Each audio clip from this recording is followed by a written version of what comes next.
Vowed to shoot up black preschoolers has been caught by the FBI. The suspect is 25-year-old Zachary Newell. Allegedly said he wanted to injure or 20 black children, among other violent and racist threats, in a comment on YouTube. Now learned the man who police say shot and 3 people in Mount Washington this past weekend has also now died. So 2 of the victims were sisters. A man sits in jail accused of strangling a woman and slashing her throat. 42-year-old Joshua Anzalone is charged with attempted second-degree murder. Investigators say he attacked the woman yesterday around 4:30 p.m. at the Royal Inn on North Market Street. She was rushed to the hospital where she remains in critical condition. Investigators say 16-year-old Desmond Hawley, who was a student at Evergreen High School, was radicalized through an extreme network, but they wouldn't go into detail.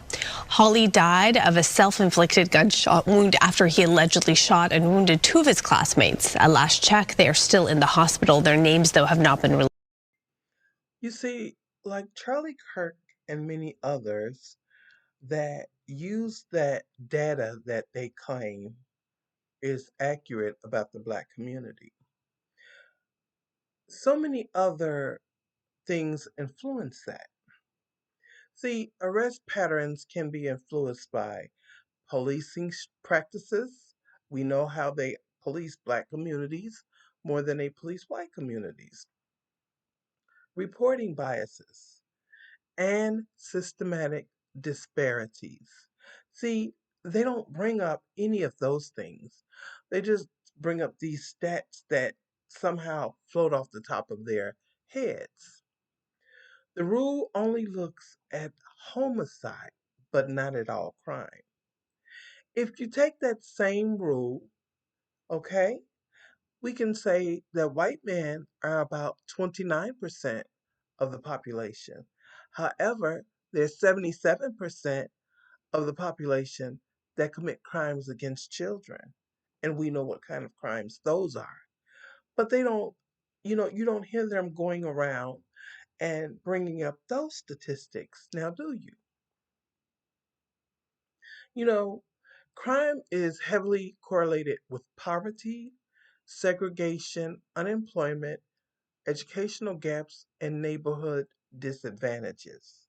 We know all of those things are targeted into black communities, okay?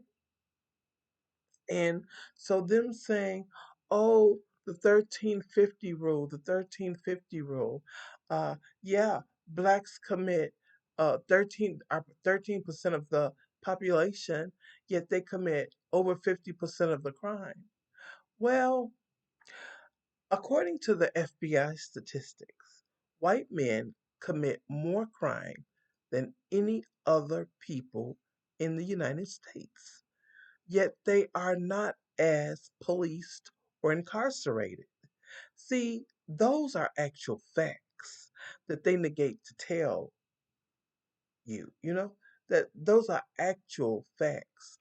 You know, we have really gotten down uh, to understand that the 1350 rule is very misleading. But see, they're not going to tell you that. They're not going to tell you how misleading it is for you to believe that black men or black people commit more crimes. Yet black men are more exonerated for crimes that they did not commit. See, they're not bringing out all the truth, But you know, that's what they say about the devil. The devil will only bring out what they want you to believe is the truth and not what the actual truth is. At the end of the day, family, we have to understand that we will not get the truth from this white man. Okay? And the only way you will get the truth is to go into the statistics yourself, to understand the reasons behind the statistics being aligned with what they're trying to put it with. You know what I'm saying? So it's neither here nor there. We don't have to prove ourselves to anyone.